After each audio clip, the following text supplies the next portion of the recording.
अस्सलाम वालेकुम। आज हमारे इलेक्ट्रिकल मशीन्स 2 सब्जेक्ट का लेक्चर 7 हम पढ़ने जा रहे हैं। ये लेक्चर सिंक्रोनस मोटर से रिलेटेड है। इसमें हम सिंक्रोनस मोटर के बारे में पढ़ेंगे।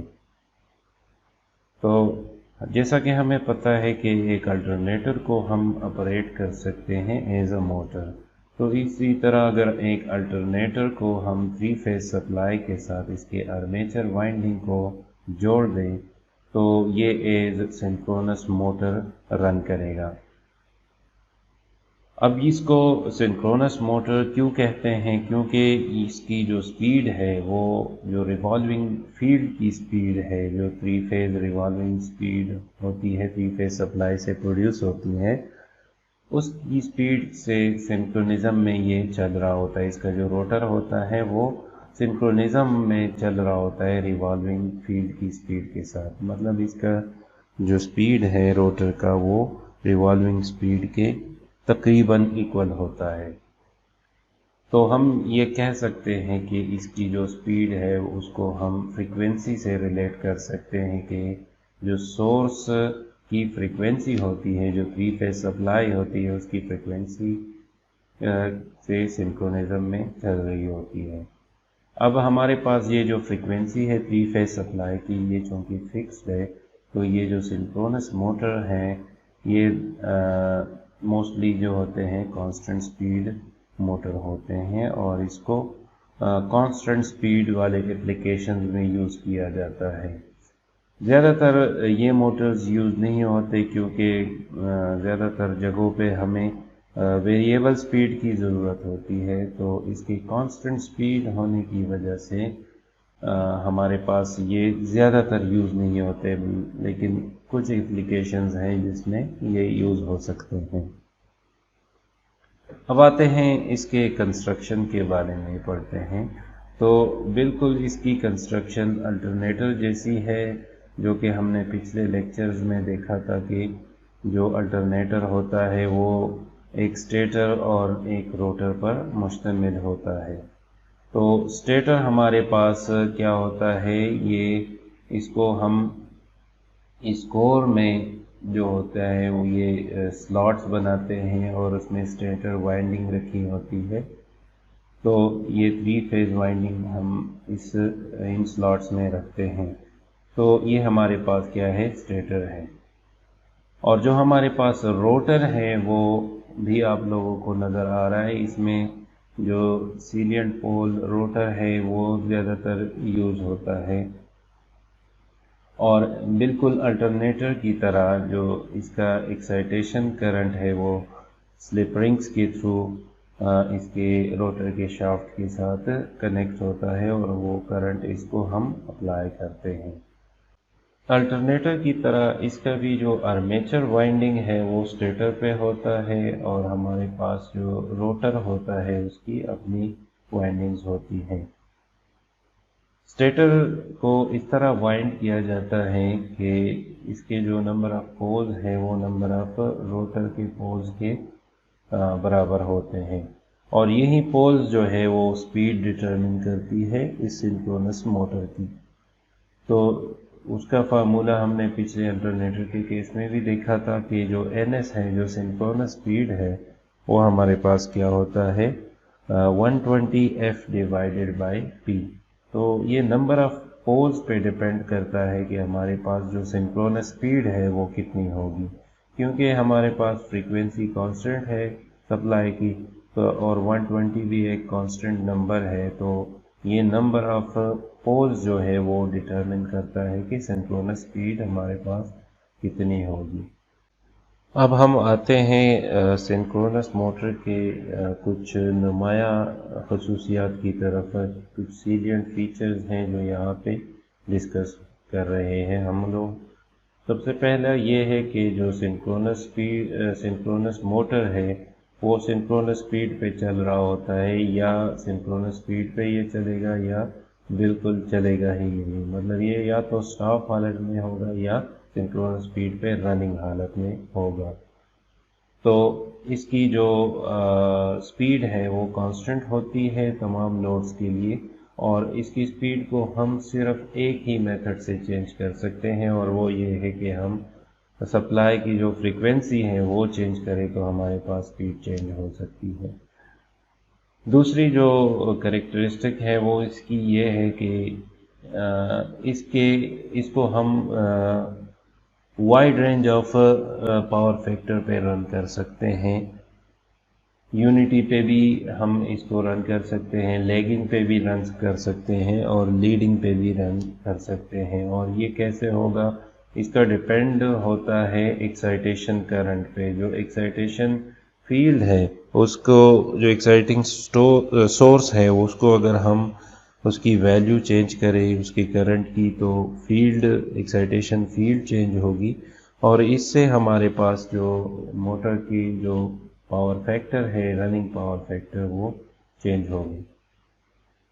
तो इस वजह से हम इसे या तो मैकेनिकल लोड को कांस्टेंट स्पीड पे ले जाने के लिए यूज़ कर सकते हैं, या पावर फैक्टर करेक्शन के लिए या पावर फैक्टर इम्प्रूवमेंट के लिए भी हम इसको यूज़ कर सकते हैं।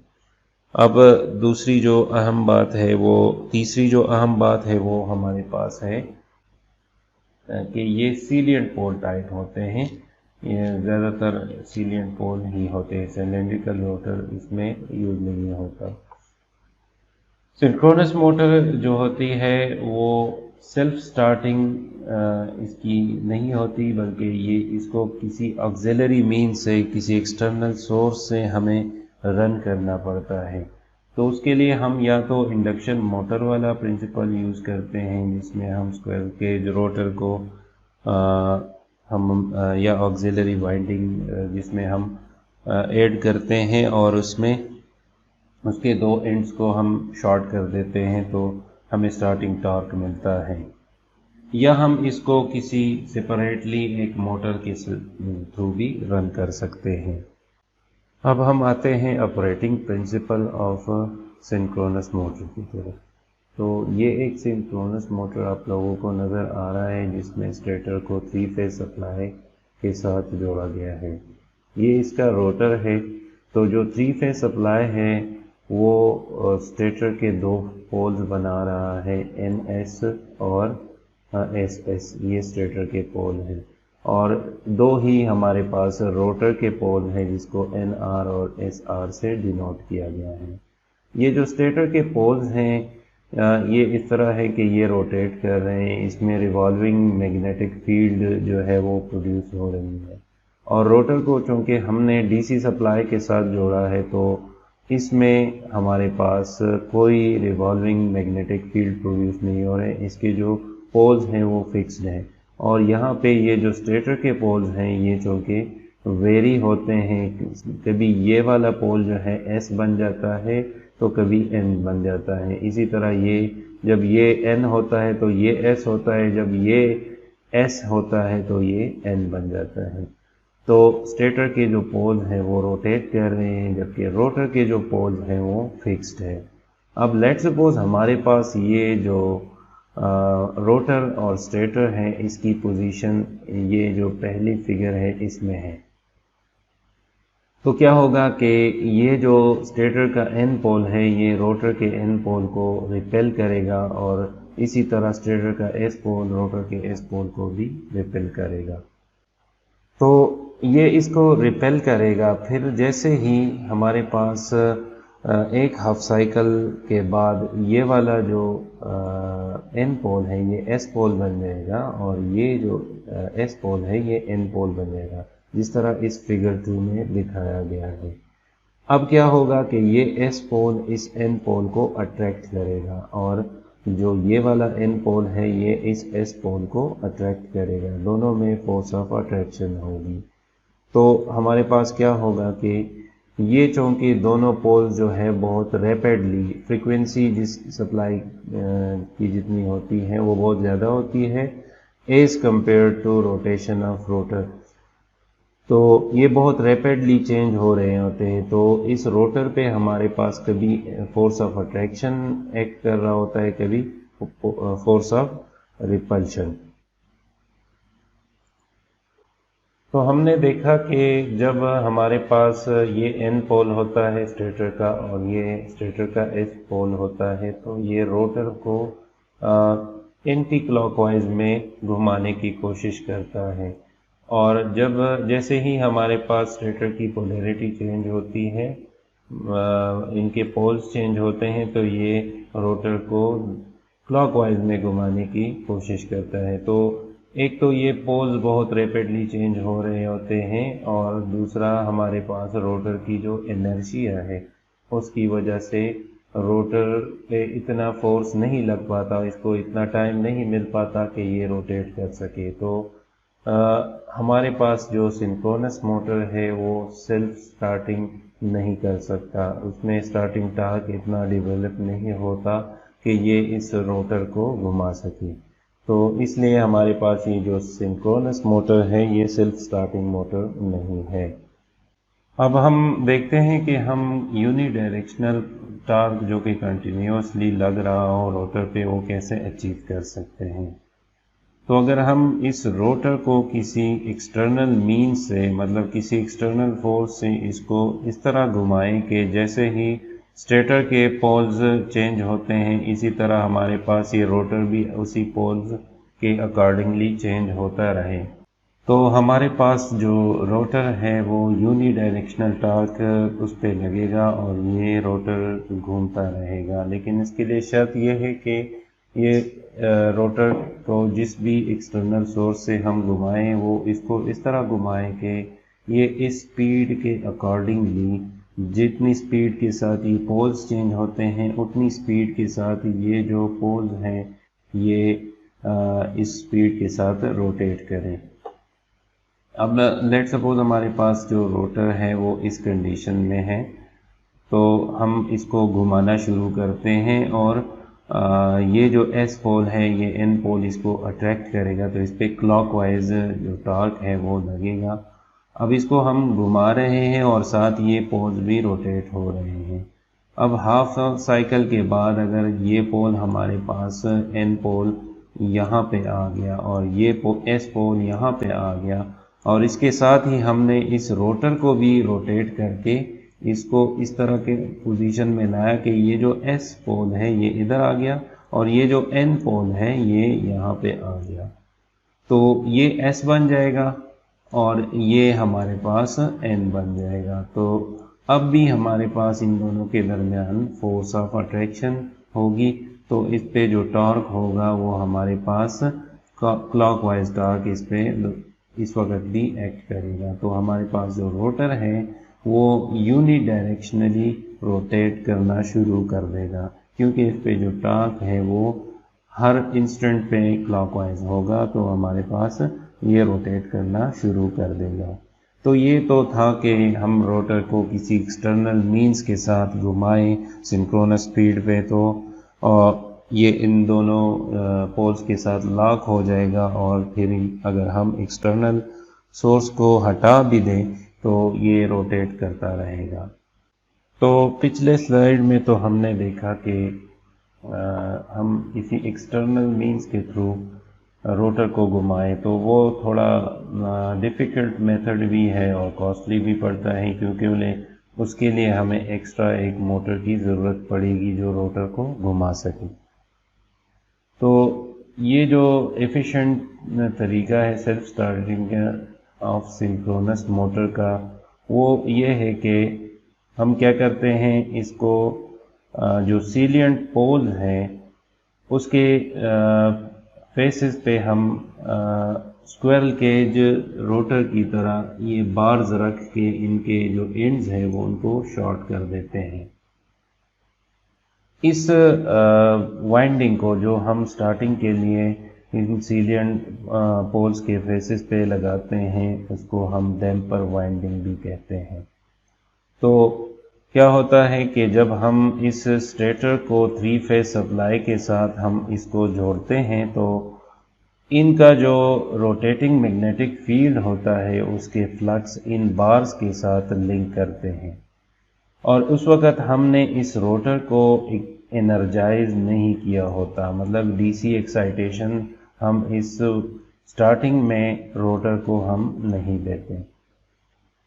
तो 3 फेज सप्लाई के साथ जब हम स्टेटर को जोड़ते हैं और उसके जो फील्ड प्रोड्यूस होते हैं उनके फ्लक्स इन बार्स के साथ लिंक होते हैं और ये बार्स उन फ्लक्स को कट करता है, तो इनमें करंट इंड्यूस होता है और वो जो करंट इंड्यूस्ड करंट है उसकी वजह से इसका अपना भी एक फील्ड जनरेट होना शुरू होता है, जिस तरह इंडक्शन मोटर में हमने देखा था। तो इन दोनों फील्ड्स के इंटरेक्शन की वजह से जो रोटर है वो हमारे पास घूमने लग जाता है। तो ये एज इंडक्शन मोटर स्टार्ट हो जाता है, ये सिंक्रोनस मोटर। अब जैसे ही ये सिंक्रोनस स्पीड पे पहुंचता है तो हम इस रोटर को डीसी एक्साइटेशन जो सोर्स है उससे हम इसको एनर्जाइज कर देते हैं और इस तरह एनर्जाइज कर देते हैं कि ये जो एन पोल है यहाँ पे एस पोल बन जाता है इसके बिल्कुल अपोजिट। इसी तरह यहाँ पे एस के अकॉर्डिंग के अपोजिट जो है वो एन बन जाता है। तो एक स्ट्रॉन्ग फोर्स ऑफ अट्रैक्शन यहाँ पे बिल्ड होता है और ये जो रोटर है ये सिंक्रोनस स्पीड पे इस रोटेटिंग मैग्नेटिक फील्ड के साथ घूमने लग जाता है। अब अगर यहाँ पे हम देखें तो जैसे ही ये दोनों रोटर और स्टेटर लॉक हो जाते हैं तो ये जो बार्स हैं ये चूँकि सिंक्रोनस स्पीड के साथ एक ही स्पीड पे घूम रहे हैं तो ये किसी भी फ्लक्स को कट नहीं करता। तो यहाँ पे कोई जो करंट है वो इंड्यूस नहीं होता। तो ये ऐसा होता है कि ये डैम्पर वाइंडिंग हमने रिमूव कर दिया हो, मतलब ये मौजूद होते हैं लेकिन इसका कोई इफ़ेक्ट नहीं होता जब रोटर और स्टेटर लॉक हो जाते हैं, एक ही स्पीड पर घूमने लगते हैं तो ये कोई करंट यहाँ पे इंड्यूस्ड नहीं होता। तो ये एक सिंक्रोनस मोटर को हम सेल्फ स्टार्टिंग मोटर इस तरीके से बना सकते हैं। अब हम आते हैं जो हमारे पास इक्विवेलेंट सर्किट होता है सिंक्रोनस मोटर का। तो जैसा कि हमने पिछले स्लाइड में देखा कि जैसे ही रोटर और स्टेटर लॉक हो जाते हैं सिंक्रोनस स्पीड में घूमने लगते हैं तो जो रोटर की वाइंडिंग्स हैं उसमें स्टेटर की फील्ड की वजह से कोई भी फील्ड इंड्यूस नहीं होता, कोई भी करंट या वोल्टेज इंड्यूस नहीं होता। जो ओनली अपोजिशन होती है वो रोटर की अपनी जो वाइंडिंग है उसकी जो रेजिस्टेंस होती है वो जो डीसी एक्साइटेशन होती है उसकी वजह से जो करंट इसमें फ्लो करता है वो अपोजिशन होती है, लेकिन वो बहुत स्मॉल होती है। अब आते हैं जो स्टेटर की रिवॉल्विंग मैग्नेटिक फील्ड है वो हमारे पास दो इफ़ेक्ट्स जो है वो प्रोड्यूस करती हैं। एक इफ़ेक्ट हमारे पास क्या है कि जो हमारे पास स्टेटर का जो रिवॉल्विंग मैग्नेटिक फील्ड है वो स्टेटर की वाइंडिंग के साथ हमारे पास वो लिंक हो रही होती है, तो उसकी वजह से हमारे पास जो इंड्यूस्ड ईएमएफ है वो जनरेट होता है। तो इस इफ़ेक्ट को हम सिंक्रोनस रिएक्टेंस से यहाँ पे रिप्रेजेंट कर रहे हैं XS से, और इसके साथ सीरीज़ में जो कॉपर लॉसेस को रिप्रेजेंट कर रहे हैं वो आर्मेचर रेजिस्टेंस है। ये दोनों कंबाइनली हमारे पास सिंक्रोनस इम्पीडेंस बना रहे हैं ZS।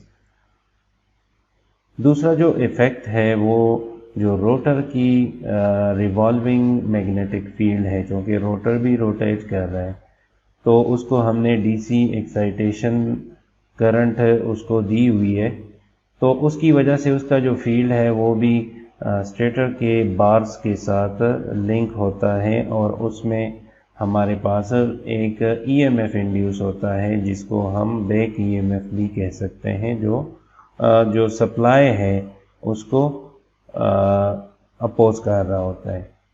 ये हमारे पास एक सर्किट डायग्राम है, स्कीमेटिक एक 3 फेज सिंक्रोनस मोटर के एक फेज की जो कि स्टार में कनेक्टेड है। और ये जो फिगर 2 है इसमें हमारे पास इक्विवेलेंट सर्किट दिया हुआ है। इसमें जो एक्चुअल कंपोनेंट है जो डीसी एक्साइटेशन है वो शो नहीं किया गया, ये इक्विवेलेंट सर्किट है। तो हमारे पास क्या होता है, ये इक्विवेलेंट सर्किट में आर्मेचर करंट ये फ्लो कर रहा है और ये आर ए जिस तरह हमने बताया कि ये कॉपर लॉसेस को रिप्रेजेंट कर रहा है। और ये जो हमारे पास सिंक्रोनस रिएक्टेंस है ये रिवॉल्विंग मैग्नेटिक फील्ड जो स्टेटर का होता है वो अपने ही वाइंडिंग में ईएमएफ इंड्यूस करता है या वोल्टेज इंड्यूस करता है, तो उस इफेक्ट को ये सिंक्रोनस रिएक्टेंस के थ्रू यहाँ पे रिप्रेजेंट किया हुआ है।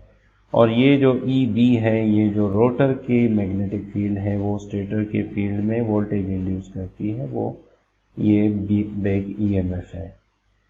तो अगर इस इक्विवेलेंट सर्किट को हम देखें तो हमारे पास जो रिजल्टेंट ईएमएफ है या नेट वोल्टेज पर फेज है वो स्टेटर वाइंडिंग में क्या होगी कि वो इन दोनों की डिफरेंस होगी, जो फेजर डिफरेंस आएगा वो हमारे पास इसका रिजल्टेंट ईएमएफ आएगा। तो नेट वोल्टेज पर फेज हमारे पास e r equal to v minus e b. V जो है वो 3 फेज सप्लाई वोल्टेज है और यहाँ पे ये जो वी है ये पर फेज वोल्टेज है, माइनस ई बी जो बैक ईएमएफ जो है वो जो इंड्यूस होता है वो इन दोनों का फेजर डिफरेंस निकालेंगे तो वो नेट वोल्टेज पर फेज हमें देगा। आर्मेचर करंट पर फेज जो नेट वोल्टेज पर फेज है उसको हम डिवाइड करेंगे किस चीज़ पे, सिंक्रोनस इम्पीडेंस पे। तो हमारे पास आर्मेचर करंट आएगा पर फेज। और जो सिंक्रोनस इम्पीडेंस है वो किस चीज़ के इक्वल होता है, जिस तरह मैंने पहले भी बताया कि आर ए और एक्स एस का सम होता है। तो इन दोनों का अगर हम मैग्नीट्यूड निकालें तो ये सिंक्रोनस इम्पीडेंस हमें देगा। तो ये इक्विवेलेंट सर्किट है सिंक्रोनस मोटर का पर फेज। अब अगर हमारे पास सिंक्रोनस मोटर जो है वो उसको हम नॉर्मली एक्साइटेड कहेंगे अगर जो ई बी की वैल्यू है वो सप्लाइड वोल्टेज पर फेज के इक्वल हो, तो ये नॉर्मल एक्साइटेशन कहलाता है सिंक्रोनस मोटर की। अगर जो इंड्यूस ईएमएफ है उसकी वैल्यू लेस हो पर फेज वोल्टेज से, तो हमारे पास ये अंडर एक्साइटेड कंडीशन कहलाता है सिंक्रोनस मोटर का। और अगर ई बी की वैल्यू ग्रेटर हो हमारे पास उससे जो हमारे पास पर फेज वोल्टेज है, तो उन दोनों की वैल्यू अगर इस तरह हो कि ई बी ग्रेटर हो पर फेज वोल्टेज से, तो ये हमारे पास ओवर एक्साइटेड कहलाता है। तो एक्साइटेशन के 3 जो कंडीशंस हैं वो ये है कि E B is equal to V, तो हमारे पास नॉर्मली एक्साइटेड, अगर E B less than V तो ये अंडर एक्साइटेड, और अगर E B greater than V तो हमारे पास ये ओवर एक्साइटेड कहलाता है। अब आते हैं मोटर ऑन लोड की तरफ। जब सिंक्रोनस मोटर पर लोड पड़ता है तो क्या होता है। तो हमारे पास अगर इंडक्शन और डीसी मोटर के केस में हम देखें तो जैसे ही मोटर पर हम लोड बढ़ाते हैं तो हमारे पास जो मोटर की स्पीड है वो रिड्यूस हो जाती है और उसके साथ बैक ईएमएफ जो है वो भी रिड्यूस होता है। तो वो ज़्यादा करंट ड्रॉ करता है ताकि उस जो इंक्रीज लोड है उसको हैंडल कर सकें। सिंक्रोनस मोटर में इस तरह नहीं होता। सिंक्रोनस मोटर पे जब हम लोड बढ़ाते हैं तो हमारा जो रोटर है वो थोड़ा स्लो डाउन हो जाता है, तो ये जो टॉर्क एंगल है अल्फा ये थोड़ा बढ़ जाता है, इसका ये इंक्रीज हो जाता है। तो इसके इंक्रीज होने की वजह से या रोटर और स्टेटर में जो उस रोटर की स्पीड कम होने की वजह से जो बैक ईएमएफ है ई बी जो पिछले स्लाइड में हमने देखा था, यहाँ पे ये जो बैक ईएमएफ है ये इसकी वैल्यू कम हो जाती है, क्योंकि ये बैक ईएमएफ किस वजह से हो रहा था, जो रोटर का मैग्नेटिक फील्ड है वो चूँकि रोटर रोटेट कर रहा है तो इसका फील्ड भी रोटेट कर रहा था और वो स्टेटर की वाइंडिंग में ये इंड्यूस्ड ईएमएफ ला रहा था। तो अब चूँकि स्लो डाउन हो गया रोटर, तो जो फ्लक्स रेट ऑफ चेंज है वो भी स्लो डाउन हो जाएगा, तो हमारे पास ये जो बैक ईएमएफ है ये रिड्यूस हो जाएगा। तो क्या होगा कि ये जो रिजल्टेंट ईएमएफ है ये बढ़ जाएगा, क्योंकि बैक ईएमएफ की वैल्यू हमारे पास कम हो गई, तो जो पर फेज वोल्टेज है उससे एक कम वैल्यू जो है वो माइनस होगी। तो रिजल्टेंट ईएमएफ जो है या रिजल्टेंट वोल्टेज या नेट वोल्टेज जो है वो बढ़ जाएगी। जैसे ही नेट वोल्टेज बढ़ जाते हैं तो हमारे पास ये जो आर्मेचर करंट है ये खुद ब खुद इंक्रीज हो जाता है और हमारे पास जो इंक्रीज लोड है उसको कैरी करने लगता है। ये दो कंडीशंस जो दिखाए गए हैं ये स्मॉलर अल्फा है और ये ग्रेटर अल्फा पे दिखाया गया है। अल्फा हमारे पास टॉर्क एंगल है, अगर अल्फा में ज़्यादा चेंज आएगा तो बैक ईएमएफ बहुत ज़्यादा कम हो जाएगा, तो ई आर जो है जो नेट वोल्टेज है वो बढ़ जाएंगे और आर्मेचर करंट बढ़ जाएगा और हमारे पास जो मैकेनिकल लोड है इंक्रीज वो कैरी करने लग जाएगा, ये सिंक्रोनस मोटर। अब आते हैं पुल आउट टार्क की तरफ। तो ये दरअसल एक मैकेनिकल लोड पे एक लिमिटेशन है। जिस तरह हमने पिछले उसमें देखा कि ये जो टॉर्क एंगल है ये इंक्रीज कर जाता है लोड बढ़ाने के साथ, तो इसकी एक वैल्यू होगी, एक लिमिट होगी जिस पे जहाँ तक ये लोड हम बढ़ाएंगे तो ये सिंक्रोनिज्म में रहेंगे दोनों स्टेटर और रोटर। उस लिमिट से अगर हम ज़्यादा लोड डालेंगे तो क्या होगा कि जो रोटर है और स्टेटर है ये दोनों आउट ऑफ सिंक्रोनिज्म चले जाएंगे और मोटर आउट ऑफ सिंक्रोनिज्म चला जाएगा। तो उस टार्क की वैल्यू को, मतलब उस टार्क को जिस पे ये मोटर आउट ऑफ सिंक्रोनिज्म चला जाता है और स्टैंड स्टिल कंडीशन में आ जाता है, क्योंकि हमने पहले भी देखा कि सिंक्रोनस मोटर या तो सिंक्रोनस स्पीड पे चल रहा होता है या स्टॉप हालत में होता है, स्टैंड स्टिल, कोई भी दरमियान का की स्पीड इसमें नहीं होती। तो जिस वैल्यू पे लोड की जिस वैल्यू पे या टॉर्क की जिस वैल्यू पे ये मोटर आउट ऑफ सिंक्रोनिज्म चला जाता है उस वैल्यू को हम पुल आउट टार्क कहते हैं या ब्रेक डाउन टार्क भी कहते हैं। इसकी वैल्यू हमारे पास फुल लोड टॉर्क से 1.5 to 3.5 टाइम्स होती है। जैसे ही मोटर आउट ऑफ सिंक्रोनिज्म चला जाता है तो एक मेजर डिस्टर्बेंस क्रिएट होता है, मतलब एक मेजर फॉल्ट क्रिएट करता है ये लाइन पे, और जो सर्किट ब्रेकर्स होते हैं वो इमीडिएटली ट्रिप कर जाते हैं ताकि मोटर जो है वो सेफ रहे। अब आते हैं मोटर के फेज़र डायग्राम की तरफ। तो उसके लिए हम लेट सपोज हमारे पास एक under excited star connected synchronous motor है, मतलब जो EB की वैल्यू है बैक ईएमएफ की वो कांस्टेंट है और वो नेट वोल्टेज पर फेज से कम है। तो हमारे पास जो V है वो सप्लाई वोल्टेज पर फेज है, EB बैक ईएमएफ है और Z सिंक्रोनस इम्पीडेंस पर फेज है। तो इसके लिए हम दो केसेस स्टडी करेंगे, एक मोटर ऑन नो लोड होगा और एक मोटर ऑन लोड होगा। जब मोटर नो लोड पे रन कर रहा होता है तो हमारे पास ये जो अल्फा एंगल है ये बहुत ज़्यादा स्मॉल होता है, क्योंकि रोटर और स्टेटर दोनों सिंक्रोनस स्पीड पे चल रहे होते हैं, तकरीबन ऑलमोस्ट सेम स्पीड पे चल रहे होते हैं। तो इस केस में हमारे पास जो EB है वो V से एक delta angle, small angle delta पे ये वेरी कर रहा है, ये लेग कर रहा है। इन दोनों का जो नेट वोल्टेज होगा, रिजल्टेंट होगा ER, उसकी वैल्यू इन दोनों के फेजर डिफरेंस के इक्वल होगी। तो हमारे पास जो आर्मेचर करंट है वो इस ER से बाय एंगल थीटा, और तो इस थीटा की वैल्यू को हम कैसे निकालेंगे? Tangent inverse of Xs divided by RA।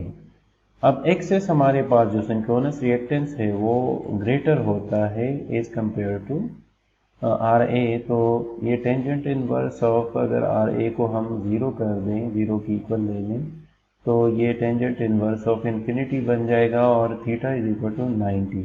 तो ये जो IA है ये ऑलमोस्ट बाई 90 डिग्री लैग करता है ER से। अब जो आर्मेचर करंट की वैल्यू है वो ER डिवाइडेड बाई ZS है।